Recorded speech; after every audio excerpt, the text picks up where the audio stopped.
Hello and welcome to DM but Group Tuition, a place for all the rankers. ચલો આજે આપણે ગાલાના paper number 2 થી 5 એના ગ્રામરનું complete solution લઈ લઈએ. તો શરૂ કરીએ છીએ ગાલા પેપર નંબર 2ના સાથે. સૌથી પહેલાં આવશે લેંગ્વેજ ફંક્શન, જેનો નંબર છે 33 to 35. સૌથી પહેલું વાક્ય છે boil water, add noodles and add masala. શું બતાવે છે આ? Process. Option C, describing process. The watch which your father has given to you is very beautiful. હવે જોવા જેવી વસ્તુ છે કે વાક્યમાં વિચ નામનો શબ્દ આપ્યો છે, એટલે option D, describing thing. Hello, how are you? Obviously option A, exchanges pleasantries. ચલો થોડા ઓર આગળ વધીએ છીએ. 36 થી 38 લઈએ, જેને રિસ્પોન્ડિંગ કહી શકાય. સૌથી પહેલાં સિકિંગ ઇન્ફોર્મેશન. નીચે શું લખ્યું છે? આઈ એટ ભાજી પાઉં એન્ડ પુલાવ. ઓબ્વિયસલી આનો જવાબ છે option A, what did you have in dinner last night. Number 37, Vriti શું કહે છે? Why did you quarrel with your neighbour? Nisha showing reason. અહીંયા જવાબ આવી રહ્યો છે option B, I quarrelled as she cut the tree. બહુ સરસ. Number 38, Kavita, will you show me where the Jalaram temple is? Showing location છે. લોકેશન અહીંયા ઓપ્શન એમાં બતાવવામાં આવ્યું છે, it is near the town hall on the road of Lal Darwaja. ચાલો જરા આગળ જઈએ છીએ. ફાઇન, 39 પર જઈએ છીએ. આમ તો અહીંયા આવવું જોઈએ કમ્પ્લીટ ધ સેન્ટેન્સ, પણ અહીંયા અગેન જોવા જેવી વસ્તુ એક્ઝેક્ટલી આ છે કે પહેલાં કમ્પ્લીટ ધ સેન્ટેન્સ જાતે બનાવવાના હતા, હવે એ MCQ ફોર્મેટમાં છે. Search these app in Play Store. Describing process. જ્યારે પણ ડિસ્ક્રાઇબિંગ પ્રોસેસ આવે છે એટલે તમારે એન્ડવાળું સેન્ટન્સ બિલકુલથી જ શોધવું જોઈએ. અહીંયા જવાબ આવશે ઓપ્શન એ, કે search these app in the Play Store, download it and use it for study. બીજી ઘણી બધી જગ્યાએ એન્ડ જોવા મળશે, પણ આગળ લખ્યું છે don't use it for study. હવે ડોન્ટ શબ્દ લખ્યો છે જે મેચ નથી થતો, દેટ્સ વાય એ જવાબ આવશે નહીં. અહીંયા પણ ડોન્ટ શબ્દ છે જે મેચ નહીં થતો, દેટ્સ વાય તમારો આન્સર આવશે ઓપ્શન એ. ચલો નંબર 40 પર જઈએ છીએ.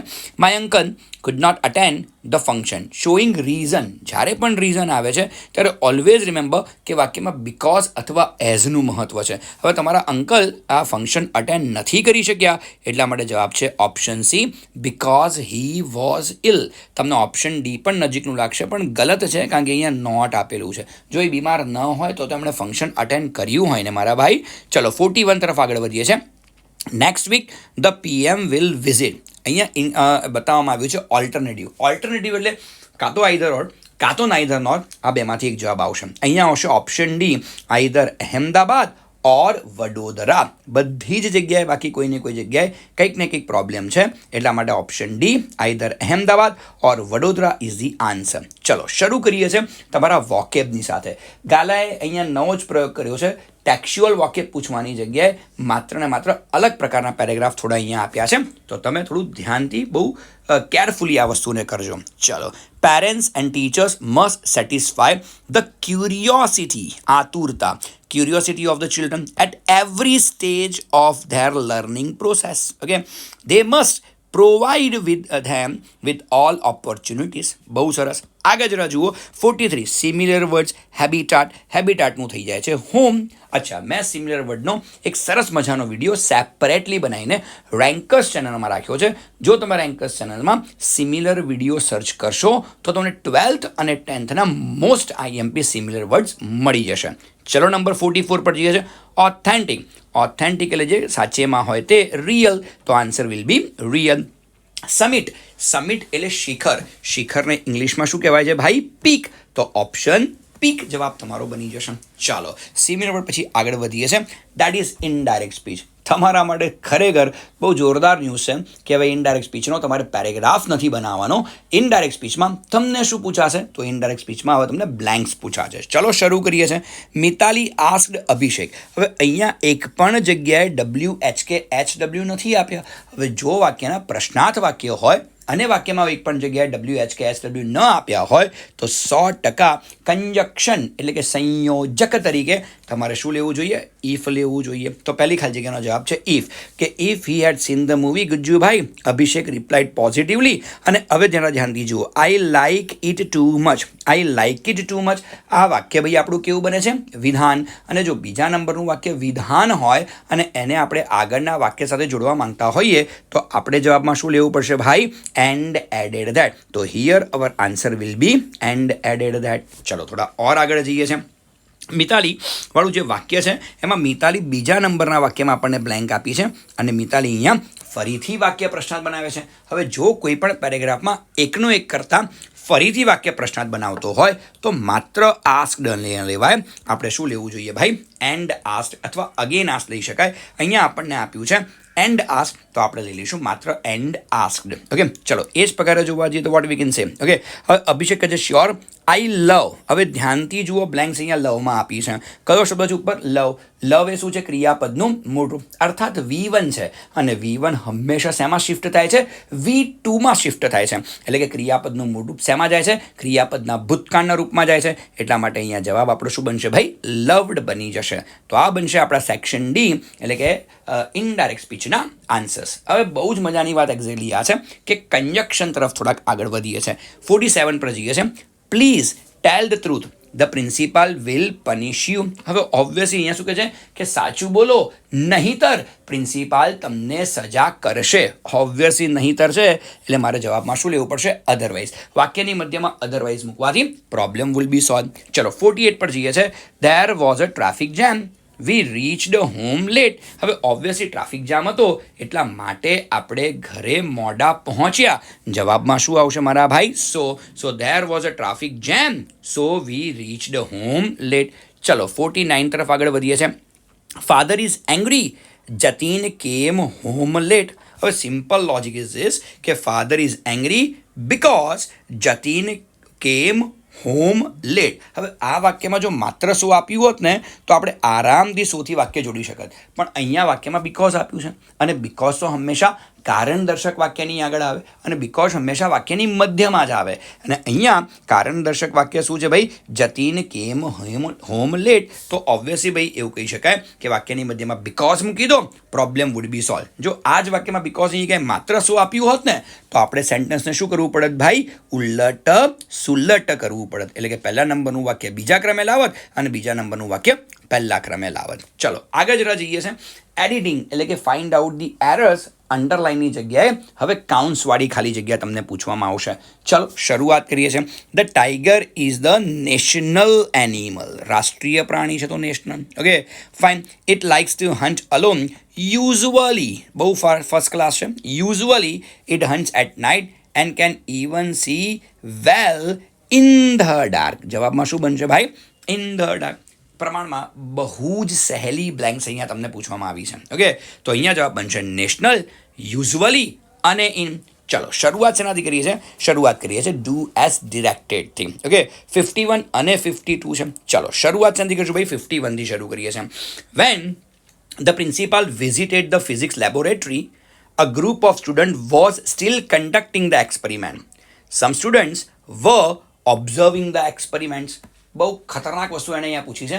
પહેલું વાક્ય તો આપણને પ્રેમથી એણે સાદા ભૂતકાળમાં આપ્યું છે, પણ પછીના બે વાક્ય તમે જરા જોશો તો વોઝ વેર પ્લસ આઈએનજી એટલે કે પ્રેઝન્ટ કન્ટિન્યુઅસ ટેન્સમાં આપ્યા છે.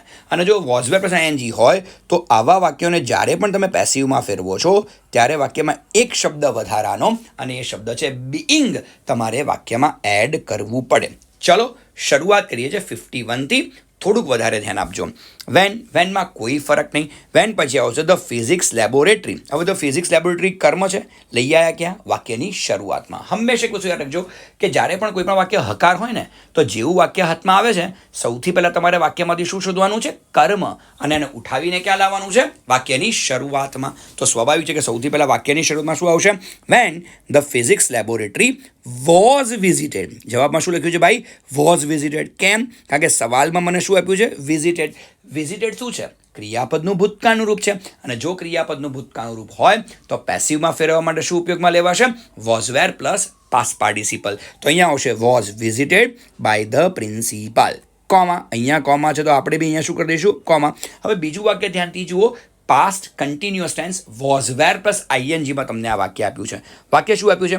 A group of student was still conducting the experiment. હવે વોઝ વેર પ્લસ આઈએનજી છે, ગમે તે હોય, જેવું વાક્ય હાથમાં આવે છે સૌથી પહેલાં વાક્યમાંથી શું શોધવાનું છે? કર્મ. અને આવા વાક્યોમાં જો પ્રેઝન્ટ કન્ટિન્યુઅસ કે પાસ્ટ કન્ટિન્યુઅસ એટલે કે am is are was were plus ING હોય તો આઈએનજી પછી જે શબ્દ છે એ શબ્દ તમારું વાક્યમાંનું શું બને છે? કર્મ, જેને આપણે ઉઠાવીને ક્યાં લઈશું? વાક્યની શરૂઆતમાં. તો અહીંયા આપણું કર્મ શું બને છે? The experiment. એક્સપેરિમેન્ટ પછી વોઝ. હવે વાક્યમાં આપણને એક શબ્દ આપ્યો છે ને એ શબ્દ છે સ્ટીલ, તો વોઝ પછી પહેલાં શું લખશો? સ્ટીલ. અને વધારાનો શબ્દ તો મેં તમને કીધો જ છે કે વોઝ વે પ્લસ આઈએનજી હોય કે એમીઝ આર પ્લસ આઈએનજી હોય, બીઇંગ મૂકવું ખૂબ જ જરૂરી છે, ઇમ્પોર્ટન્ટ છે, કામનું છે. તો the experiment was still being conducted by a group of student. So simple is this. Okay, ચલો છેલ્લું વાક્ય પણ ધ્યાનથી જુઓ. એ પણ તમને past continuous tense was were plus આઈએનજીમાં તમને આપ્યું છે. વાક્ય શું છે? વાક્ય છે some students were observing the experiment. હવે ઓબ્વિયસલી આઈએનજી પછી જે છે એ જ તમારું કર્મ છે. ઉઠાવીને ક્યાં લાવશો? વાક્યની શરૂઆતમાં. તો સૌથી પહેલાં વાક્યની શરૂઆતમાં શું આવે છે? The experiment. ફૂલ સ્ટોપ પછી મૂકો છો એટલે ટી કેવું આવશે? કેપિટલ. નાની નાની બાબતો છે જેનું ધ્યાન રાખવું ખૂબ જ જરૂરી છે. તો ધ એક્સપેરિમેન્ટ વોઝ બીઇંગ. કેમ વાક્યમાં વોઝ બીઇંગ મૂક્યું? વોઝ પછી બીઇંગ કેમ મૂક્યું?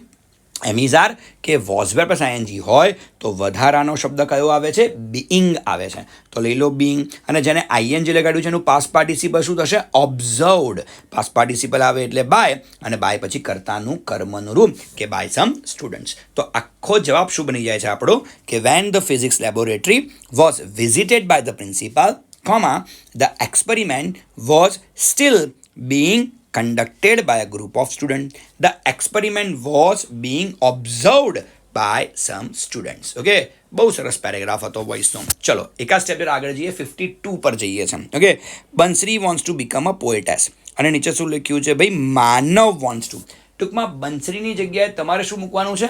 માનવ. એટલે એવું કહી શકાય જેન્ડર ચેન્જ તમને અહીંયા પૂછ્યું છે. ચલો શરૂ કરીએ છીએ. તો Manav wants to become a poet. તો પોએટેસનું સૌથી પહેલાં શું થશે? પોએટ. હર ફાધર એનું શું થશે? His mother. Okay, is a well non poet. તો અહીંયા પોએટનું શું થશે ભાઈ? પોએટેસ. અહીંયા શું છે? હર. તો હરનું શું થશે? હિઝ. અંકલ. અંકલનું શું થશે? આંટ.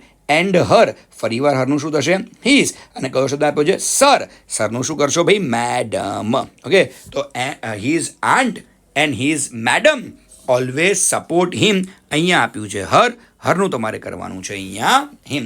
તો પરફેક્ટ પેરેગ્રાફ શું બને છે? કે Manav wants to become a poet. His mother is a well known poetess. His aunt and his madam always support him. ચાલો આગળ જઈએ છીએ. સૌથી છેલ્લી વસ્તુ પર જઈએ છીએ, દેટ ઇઝ 53 to 55, યાની WHOHW. શરૂ કરીએ છીએ. ધૈર્ય dropped the mobile on the floor. Underline છે નીચે છે on the floor. On the floor શું બતાવે છે? સ્થળ. સ્થળ નીચે અંડરલાઇન હોય 100% આપણે વાક્ય સંધિ બનાવવું પડશે. વેર નામના શબ્દથી બનાવવું પડશે. ઓપ્શન સી કે where did Dhairya drop the mobile. હવે તમે જુઓ અહીંયા ડ્રોપ્ડ આપ્યું છે જે ક્રિયાપદનું ભૂતકાળનું રૂપ છે. એટલે જ્યારે બી પ્રશ્નાર્થ બનાવો ત્યારે શું મૂકશો? ડીડ. અને ડીડ મૂકો એટલે ડ્રોપ્ડનું શું આવશે? મૂળરૂપ ડ્રોપ. તો આ પરફેક્ટ છે કે where did Dhairya drop the mobile. Number 54, Jayraj has got 5 roses. Underline શેની નીચે છે? 5. જ્યારે પણ આંકડા દર્શક શબ્દની નીચે અંડરલાઇન હોય તો હંમેશા હાઉ મેની જ આવશે. હવે અહીંયા બે છે. એક છે how many roses has Jayraj got, how many roses did Jayraj get. હવે જો બંને વાક્યો જોવા જાઓ તો ગ્રામેટિકલી બંને વાક્યો સાચા છે, પણ જવાબ તો આમાંથી એક જ સાચો હશે. અને જે જવાબ સાચો છે ઓપ્શન બી. કોઈ કે સાહેબ કેમ ઓપ્શન ડી નહીં? તો રીઝન છે સવાલમાં આપણને કયો શબ્દ આપ્યો છે? હેઝ. જો સવાલમાં હેઝ હોય તો મારે જવાબમાં પણ શું જોઈએ? હેઝ. તો હું પછી અહીંયા ડીડ મૂકી શકું નહીં. એટલા માટે option B how many roses has Jayraj got. ચલો 55 તરફ આગળ વધીએ છીએ. Hitanshi can write any language effectively. હવે અહીંયા અંડરલાઇન મને શેની નીચે આપી છે ભાઈ? ઇફેક્ટિવલી. એલવાયવાળા શબ્દની નીચે અંડરલાઇન છે. અને જ્યારે પણ એલવાયવાળા શબ્દ નીચે અંડરલાઇન હોય બિલકુલ ન ભૂલતા હાઉથી આ વાક્ય પ્રશ્નાર્થ બનાવાય. પહેલામાં વોટ છે એટલે જવાબ નથી, સીમાં વીચ છે એટલે જવાબ નથી, બીમાં હાઉ અને હાઉ મેની છે એટલે એ પણ જવાબ નથી. તો option D how can Hitanshi write any language. તો બસ આ જ તમારું ગાલાનું પેપર નંબર 1 ના ગ્રામરનું કમ્પ્લીટ સોલ્યુશન. બહુ જ જલ્દીથી પેપર નંબર 3, 4, 5 સાથે હું એટલે કે DM સર ઉપસ્થિત થઈશ આપની સામે. Till then by.